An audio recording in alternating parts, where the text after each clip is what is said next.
Shalom, shalom, shalom, peuple de Dieu, et que le Seigneur vous bénisse. C'est votre frère Paul Emmanuel, section Engrais. Je vais encore partager cette expérience que le Seigneur m'a permis d'avoir avec lui, de voir encore la démonstration de sa puissance face à face. Sans plus tarder, je vais commencer mon témoignage.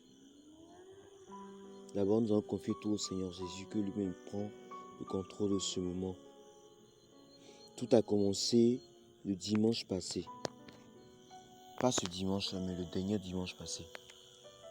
Après le culte, je suis arrivé à la maison et j'ai décidé de faire quelque chose à manger. Et quand j'ai commencé, j'ai remarqué que je suis devenu tout à coup maladroit. Quand je touche une chose, ça tombe. Quand je touche ça, ça tombe. Je ne comprenais pas. Pour le moment, ça n'a pas attiré trop mon attention. Je n'ai pas trop prêté attention à ça.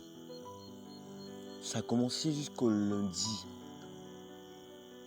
Le lundi est arrivé, je continuais toujours d'être maladroit. Et c'est là que ça a attiré mon attention. J'ai dit, mais Seigneur, pourquoi je suis maladroit dans ce temps? Qu'est-ce qui m'arrive? Je ne comprenais pas. Quand le lundi est arrivé, il me restait ma dernière somme d'argent sur moi. Mais une chose bizarre, c'est que du début de la journée du lundi jusqu'à la fin de cette journée, j'ai perdu toute cette somme d'argent sans savoir où elle est passée. C'est pas pour dire que j'ai acheté quelque chose, non.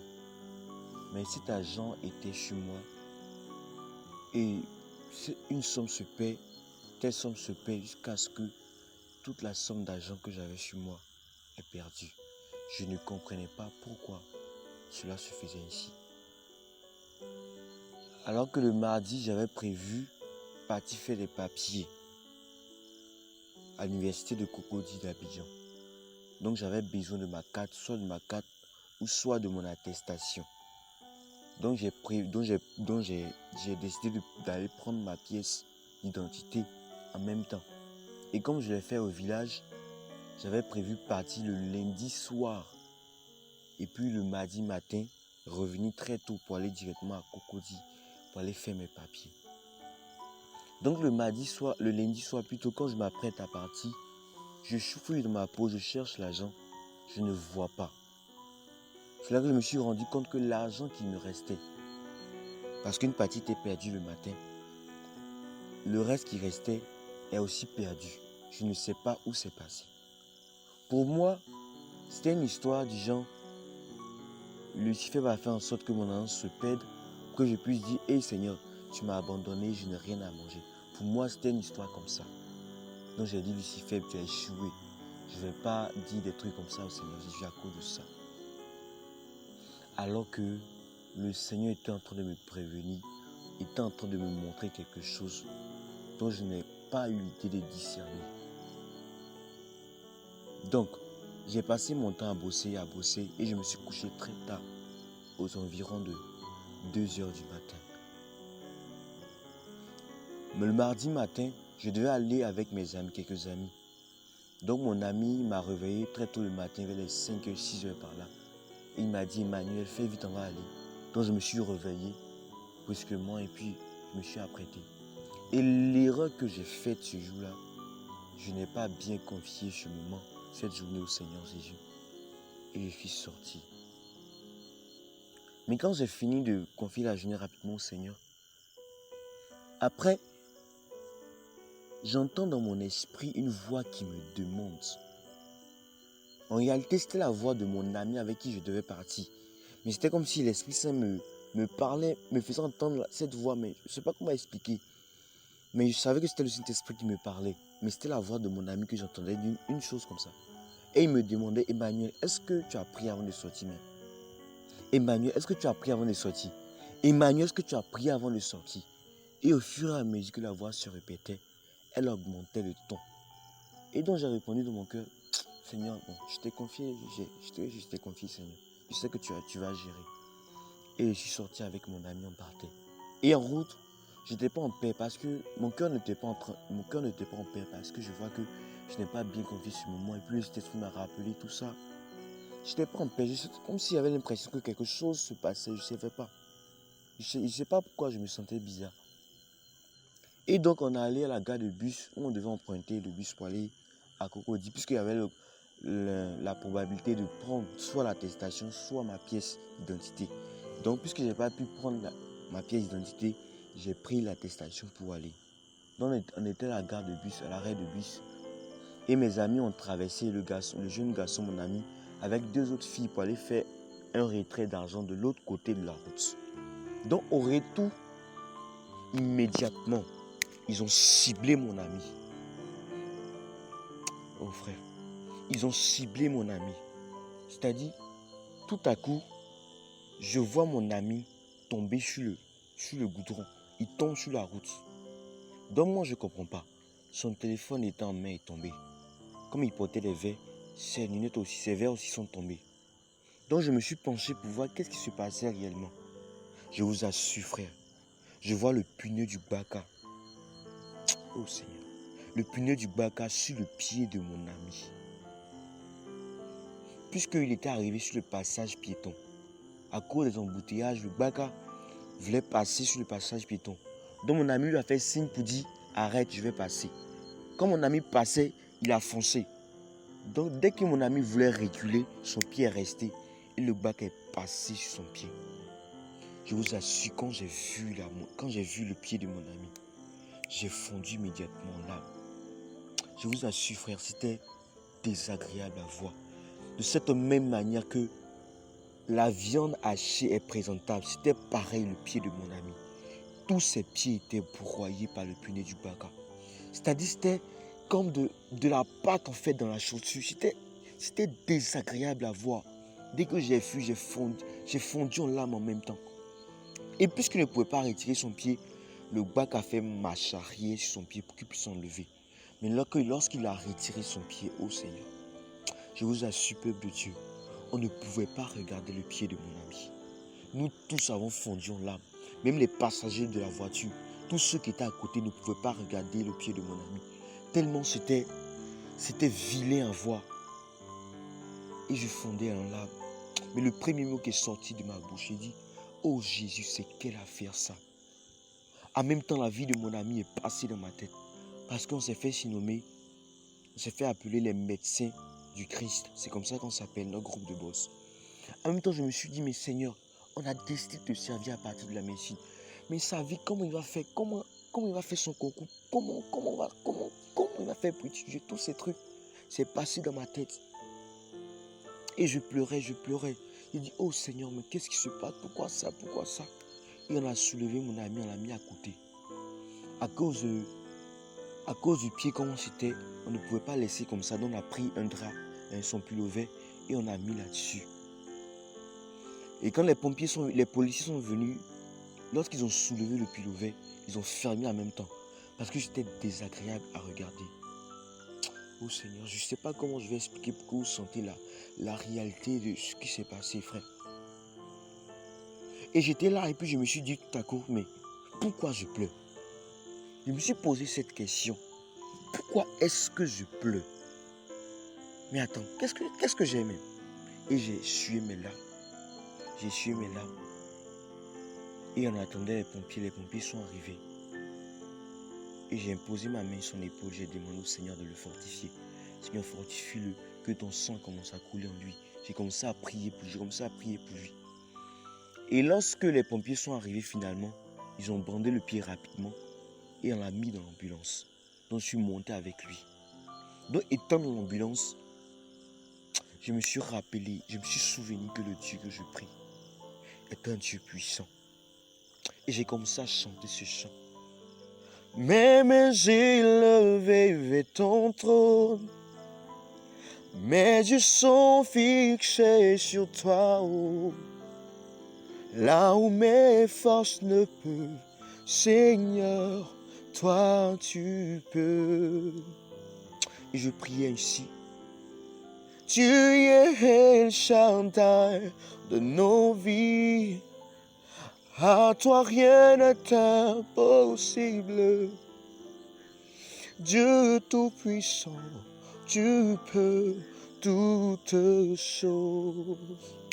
Oh, soutiens-moi, Seigneur, soutiens-moi, Seigneur, soutiens-moi, oh Seigneur, soutiens-le.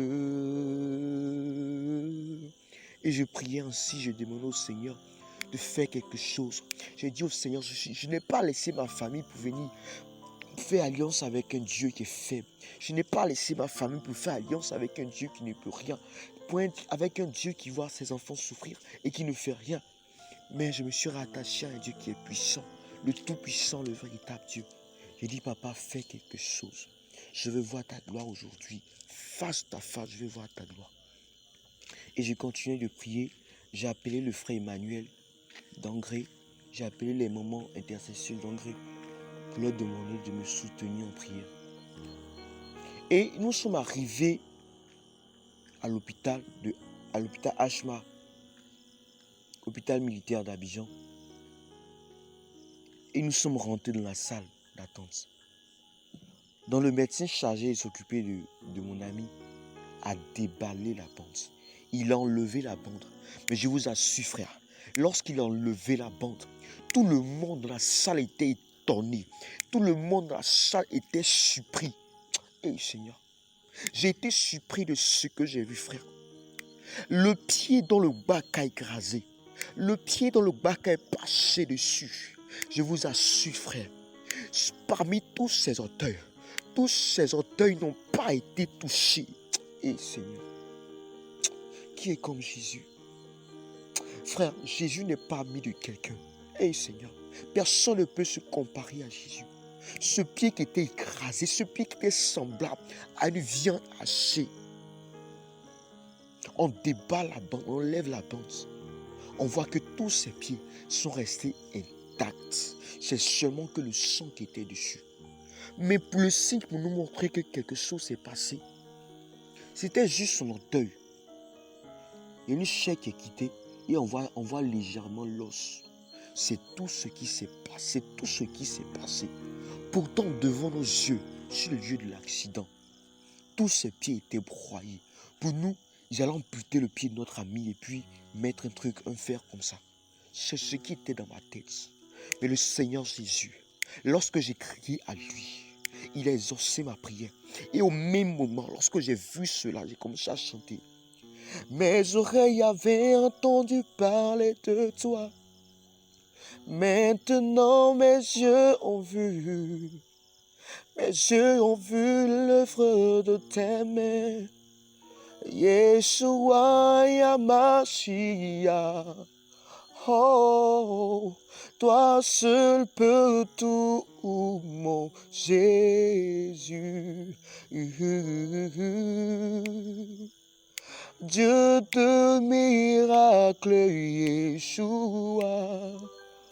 Ah, mes oreilles avaient entendu parler de toi. Maintenant mes yeux ont vu. Mes yeux ont vu l'œuvre de tes mains. Yeshua Yamashiach. Et j'ai commencé à chanter ce chant dans mon cœur. J'ai commencé à louer Dieu dans cet hôpital. J'ai commencé à louer Dieu. Et une chose encore m'a étonné. La chaussure qu'il avait portée. Normalement, lorsqu'un pneu passe une chaussure, ce qu'on doit avoir, c'est que la chaussure devienne plate. Mais à mon grand étonnement, la chaussure était carrément coupée. Je vous assure, frère, la chaussure était carrément coupée. C'était comme si on avait pris une paire de ciseaux des jardiniers et on a coupé la chaussure en petits morceaux. La chaussure était décapitée, je n'ai pas compris. Comme si on avait pris une lame et déchiré la chaussure. Et on l'a emmené à la salle d'opération pour fermer la partie qui était légèrement ouverte. Je vous assure, frère, depuis que je suis né, je n'ai jamais vu comme ça. Le pied de mon ami qui était rendu en bas, qui était écrasé par le bac. Lorsqu'on arrivait à l'hôpital, On enlève la bande. On voit qu'aucun de ses pieds n'a été touché. Pourtant, le baka est passé devant nos yeux, a écrasé ses pieds. Mais le Seigneur Jésus a fait un miracle, un puissant miracle. Et lorsque mon ami est sorti de la salle d'opération, il m'a approché, il m'a dit, Emmanuel, il y a une chose que je n'ai pas compris. Comment un baka peut passer, aller et tout sur le pied de quelqu'un? Et on arrive, on voit que aucun de ses pieds n'est touché. Il dit, Emmanuel, si ce n'est pas Jésus, je ne vois pas, ça peut être qui? Il m'a dit encore une chose, Emmanuel. Lorsque l'accident se passait, je sentais le baka passer sur mes pieds. Je sentais que le baka passait sur mes pieds. Mais je ne sentais pas de douleur. Je ne sentais pas de douleur dans mes pieds. C'est ce qu'il m'a dit. Il m'a dit, Emmanuel, je n'arrive pas à croire comment le baka peut passer sur mon pied. Mais je ne sens pas de douleur. Voici une confirmation encore que c'était le Seigneur Jésus qui a fait. Et j'ai remis une chose sur le lieu de l'accident. Lorsque l'accident s'est produit et que j'ai vu, le Saint-Esprit m'a rappelé un coup. Il m'a dit, Emmanuel, je t'avais demandé, est-ce que tu as prié avant de sortir? Je t'avais demandé ça. En même temps qu'il m'a rappelé, une chair de poule m'a traversé tout le corps entier. J'ai dit, oh Jésus, pourquoi je ne t'ai pas écouté? Pourquoi je n'ai pas pu discerner? En même temps, le Saint-Esprit m'a rappelé que depuis le dimanche, tu étais maladroit. Ton argent qui était perdu, c'était un signe que je voulais te montrer. Parce que si tu partais au village, le pire allait arriver. Parce qu'ils avaient prévu de tuer ton ami ce mardi matin. Mais par ta présence, j'ai empêché cela. Mais j'ai dit, Seigneur, mais qu'est-ce que ma présence a pu faire? Quel rôle j'ai joué? Il a dit, ta présence a fait en sorte que le pire qu'ils avaient prévu pour ton ami n'est pas arrivé. Et comment le Seigneur a me confirmé cela? Le mardi soir, quand je dormais, j'ai eu un songe. Et dans le songe, mon ami en question qui a eu l'accident était dans une voiture, une jolie voiture, et en veste. Et il prenait une route. Et au niveau de cette route, il y a un corridor. Et au niveau de ce corridor, il y avait un homme tout noir, vilain à voir, qui était arrêté là. Oh Seigneur, il y a comme la chair de poule, frères et sœurs. Et il y avait un klaxon qui était là, genre une sonnette, comme dans les églises catholiques, la cloche qui sonne là. Voilà, c'était pointé là, au niveau du corridor, à côté de l'homme au noir. Et c'était comme si avant de traverser, il fallait sonner la cloche. Et dès que tu sonnes la cloche, le retentissement de la cloche se fait dans toute la route. Et la route qui était devant, c'était comme si, souvent, avant qu'on regardait les films du monde, et on voit des vallées où des personnes sont mortes, on voit des squelettes des animaux, squelettes des hommes qui étaient morts depuis des années, d'un point bizarre. En fait, ça ressemblait à une vallée de la mort. Et mon ami prenait cette route, il partait. Et j'étais derrière, puis j'ai crié son nom. J'ai dit, Amani, attends-moi. Et je suis allé monter avec lui. Et il m'a dit, hey Emmanuel, tu es là? Il dit, oui, allons-y. Nous, on a roulé quand on est arrivé au niveau du corridor. Normalement, c'est lui qui devait sonner. Mais c'est moi qui étais assis à côté du chauffeur. Donc, comme on appelle ça, la sonnette était proche de moi. Donc, j'ai sonné une fois. J'ai sonné 2 fois. J'ai sonné 3 fois. Ça ne sonnait pas. Ça ne passait pas. Je vous assure, frère. Je ne sais pas qu'est-ce qui s'est passé. Mais lorsque je suis arrivé, que j'ai sonné la cloche ne passait plus. La cloche ne sonnait plus. En même temps, l'homme au noir qui était arrêté là s'est mis en colère. Il dit, pourquoi c'est moi qui suis venu sonner la cloche? C'est mon ami qui doit normalement sonner la cloche. Pourquoi c'est moi? Que j'aime trop gâter à faire des gens. Pourquoi je suis venu gâter à faire des gens? Que j'aime trop ça. Que de partir. Il s'est énervé là comme ça à parler. Il dit, il faut partir. Tu aimes trop ça, pas. Et moi, j'ai rien compris. Il dit, aïe, mais c'est quoi ça? Et j'ai dit, d'accord, bon, mon cher, c'est pour lui seul. Et je suis monté avec mon ami. Et dès qu'on a démarré, la route était remplie d'ossements humains, d'ossements des animaux. Tout ça, c'est comme s'il y a un vent qui est venu déblayer tout. Et la route est devenue propre, comme une route non bitumée. Et d'un coup, la route est devenue bitumée. Et on a pris la route et je me suis réveillé. Mais comment le Seigneur va me confirmer, va me donner l'explication du rêve? C'est le jeudi matin. Quand je suis allé faire les papiers, puisque mon ami a eu l'accident, il ne pouvait pas continuer les papiers. Donc le jeudi matin, je suis allé continuer pour lui. Donc j'étais dans le rang et j'étais en train de méditer, Seigneur. En fait, je n'arrivais, frères et sœurs, vous assure. Depuis le mardi, j'arrivais à te réfléchir, Seigneur, comment ça s'est passé, comment une voiture peut passer sur le pied de quelqu'un. Et puis on arrive à l'hôpital et puis on voit que ses pieds n'ont pas été touchés. Frère, je vous assure, je cherchais une explication dans ma tête. Depuis le mardi, même jusqu'à présent, ça passe dans ma tête. Je dis, Seigneur Jésus, mais comment cela peut se faire? Ça défie la loi de la science. C'est pas possible, Jésus. Si c'est pas toi, je vois pas ça peut être quoi. Même le camp des ténèbres ne peut pas faire cela. J'arrive à comprendre, mais je n'arrive pas, frères et sœurs. Donc j'étais en train de méditer sur la scène qui s'est passée. Et puis le Saint-Esprit maintenant va me décrypter tout. Il dit, regarde, le dimanche tu as commencé à être maladroit. Il dit, oui Seigneur. Le lundi tu as perdu toute ta somme d'argent. Il dit, oui. Il dit, tu avais prévu partir au village. Je t'ai dit que si tu partais au village, le pire allait arriver. Mais ta présence a empêché quelque chose. Regarde, le songe que tu as eu le mardi soir, alléluia, du fait que ton ami partait seul, il partait mourir comme ça. Il partait mourir comme ça. C'est-à-dire s'il partait sonner la cloche allait sonner. Et qu'il partait, il n'allait plus revenir. Il partait mourir comme ça. Mais du fait que tu es monté avec lui, c'était le signe pour te montrer que ta présence a réellement... Par ta présence, j'ai empêché quelque chose. J'ai empêché le pire, qui était la mort de ton ami, à arriver. Et j'ai attrapé ma bouche. Et j'ai crié Jésus. J'étais dans une joie. Seigneur, j'ai crié Jésus. Oh Jésus. Donc les personnes qui étaient auprès de moi, devant et derrière moi, comme ça, me regardaient. Et donc j'ai baissé le temps. Il dit, faut pas me dire que je suis fou. Et puis j'ai dit, c'est possible. Donc il a dit, je suis fou. Mais je suis fou de Jésus. Et j'étais content, j'étais heureux. Je dis, oh Seigneur, tu es formidable, tu es formidable. Oh Jésus, personne n'est comme toi. C'est-à-dire, le Seigneur a fait en sorte que tout mon argent puisse se perdre le lundi. Pour ne pas que je parte au village. Pour que je puisse rester là au moment de l'accident. Que lui, le Seigneur Jésus, puisse empêcher le pire arriver. Voilà le message, l'expérience que le Seigneur m'a permis de vivre avec lui. Je vous assure, frère, depuis que je suis né, j'ai jamais vu ça. J'ai jamais vu ça, frère. Comme un baga peut passer sur le pied de quelqu'un et on s'en rend compte que aucun de ses pieds n'est touché. Oh Seigneur, toute la gloire te soit rendue. Toute la gloire te soit rendue. J'étais dans l'extase. Les gens ne comprenaient pas pourquoi. Mais moi seul, je savais au fond de mon cœur. Je savais au fond de mon cœur que c'est le Seigneur Jésus qui a fait. Et lorsque j'étais dans l'ambulance, le deuxième chant que j'ai chanté, c'était Dieu, il ne m'a jamais dit adieu.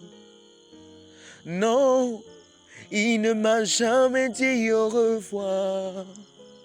Mais il a dit, je serai avec toi, mon fils, jusqu'à la fin des temps. Ce sont ces deux chants avec l'autre chant que j'avais chanté. Ce sont ces chants que je chantais dans l'ambulance. Pour que le Seigneur Dieu se souvienne de cela. Se souvienne de mon frère et qui fait quelque chose. Et effectivement, il a fait quelque chose. Je veux dire bien-aimé, que le Dieu que nous servons, que nous servons à Jésus revient le véritable Dieu. Le Dieu que nous servons, le Dieu qui existe, le Dieu que nous prions à Jésus revient le véritable Dieu. Est le Dieu au-dessus de toutes choses. Est le Dieu à qui rien n'est impossible. Le Dieu de miracles, le Dieu de puissance. Le Dieu qui est un Dieu redoutable. Le Dieu qui est un Dieu redoutable, à qui rien n'est impossible. C'était mon expérience que je voulais partager avec vous. Et que encore le Seigneur vous bénisse. Je veux dire à quelqu'un que tu ne sais pas encore le Dieu que tu sais. Tu ne connais pas encore le Dieu que tu sais. Non, bien-aimé, on ne connaît pas encore le Dieu que nous servons. Jésus n'est pas camarade de quelqu'un. Il n'est pas égal à quelqu'un. Ces personnes qui se lèvent pour dire Jésus n'est pas Dieu, ce sont des grimaces qu'ils font. Laissez-les dire ce qu'ils veulent. Mais nous savons quel Dieu nous servons. Nous connaissons quel Dieu nous servons. Nous savons qui Jésus est. Je veux dire à quelqu'un, garde ta confiance en Jésus. Attrape encore sa robe, attrape encore sa main, serre-le encore de plus. Car c'est un Dieu qui est fidèle. C'était ainsi mon témoignage. Et que le Seigneur vous bénisse. Et après tout cela, mon ami m'a approché, il m'a dit, Emmanuel, dis merci au papa, aux mamans, aux frères et sœurs de l'église, comme si lui-même il faisait partie. Parce que c'est mon ami, c'est parmi mes amis, c'est le seul, lorsque je parle de la sainte doctrine, c'est lui qui m'écoute. C'est le seul qui m'écoute et qui sait le mettre ça en pratique, qui met ça en pratique. C'est le seul qui m'écoute. Et ma prière qu'un jour le Seigneur fasse grâce, qu'il puisse entrer encore dans la vérité. Alléluia. C'est ainsi mon témoignage. Et que le Seigneur encore vous bénisse. J'espère que je n'ai rien hormis du témoignage, rien oublié du témoignage. Encore que toute la gloire revienne au Seigneur Jésus. Et encore que le Seigneur vous bénisse. Shalom, shalom.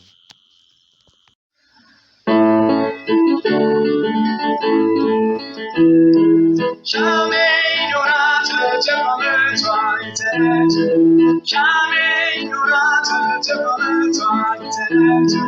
Jamais de Dieu comme toi. Jamais de Dieu comme toi. Jamais de Dieu comme toi. Jamais de Dieu comme toi. Jamais ignorante, Dieu comme toi, éternel Dieu. Jamais ignorante, Dieu comme toi, éternel Dieu. Jamais de Dieu comme toi. Jamais de Dieu comme toi. Jamais de Dieu comme toi. Jamais de Dieu comme toi. Dieu d'Abraham, il n'y aura jamais de Dieu comme toi. Dieu d'Isaac, il n'y aura jamais de Dieu comme toi. Dieu d'Israël, il n'y aura jamais de Dieu comme toi. Jamais de Dieu comme toi. Jamais de Dieu comme toi. Jamais de Dieu comme toi. Jamais de Dieu comme toi. Dieu de l'éternel, il n'y aura jamais de Dieu comme toi. Dieu de l'éternel, il n'y aura jamais de Dieu comme toi. Jamais de Dieu comme toi. Jamais de Dieu comme toi. Jamais de Dieu comme toi. Jamais de Dieu comme toi. Dieu de la sainte doctrine, il n'y aura jamais de Dieu comme toi. Dieu de la sainte doctrine, il n'y aura jamais de Dieu comme toi. Jamais de Dieu comme toi, éternel. Jamais de Dieu comme toi. Jamais de Dieu comme toi, Jésus. Jamais de Dieu comme toi. Jamais il n'y aura de Dieu comme toi, éternel. Jamais il n'y aura de Dieu comme toi, Papa Yahweh. Jamais de Dieu comme toi. Jamais de Dieu comme toi. Jamais de Dieu comme toi. Jamais de Dieu comme toi. Oui, je suis là, il n'y aura jamais de Dieu comme toi. Oui, Yahweh, il n'y aura jamais de Dieu comme toi, Papa Yahweh. Il n'y aura jamais de Dieu comme toi, Papa Jésus. Il n'y aura jamais de Dieu comme toi, Papa Yahweh. Il n'y aura jamais de Dieu comme toi. Jamais de Dieu comme toi. Jamais de Dieu comme toi. Jamais de Dieu comme toi. Jamais de Dieu comme toi. Jamais de Dieu comme toi. Il n'y aura jamais de Dieu comme toi.